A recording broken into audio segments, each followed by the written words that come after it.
પાલનપુર શહેરમાં નગરપાલિકા દ્વારા કચરાના સ્ટેન્ડને સ્વચ્છ ભારત મિશન અર્બન નિર્માણ ગુજરાત અંતર્ગત ઓપન કચરા સ્ટેન્ડનો સદંતર નિકાલ કરવાના હેતુથી પાલનપુર નગરપાલિકા દ્વારા જાહેર રોડ ઉપરના કચરા સ્ટેન્ડ નાબૂદ કરવામાં આવ્યો છે અને તે જગ્યા પર સ્વચ્છતા અંગેના ચિત્રો દોરાવી તેમજ સ્લોગન લખાવવામાં આવતા આકર્ષણનું કેન્દ્ર બન્યું હતું।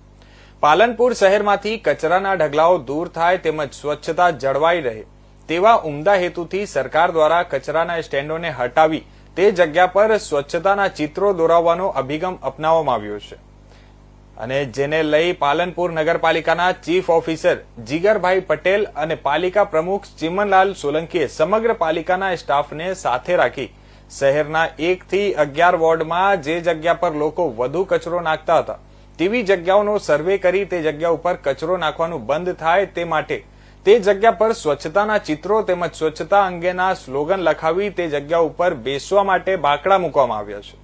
જેથી લોકો તે જગ્યા પર કચરો નાખવાનું બંધ કરી નિરંતરપણે બાકડા ઉપર બેસી અને આનંદ પ્રમોદ કરી રહ્યા છે। આમ પાલનપુર નગરપાલિકા દ્વારા શહેરના 17 જગ્યા ઉપરથી કચરાના સ્ટેન્ડ હટાવી ત્યાં સ્વચ્છતાના ચિત્રો દોરાવી તેમજ સ્વચ્છતાના સ્લોગન લખાવી બાકડા મૂકવામાં આવતા તે જગ્યાઓ આકર્ષણનું કેન્દ્ર બની રહ્યો છે।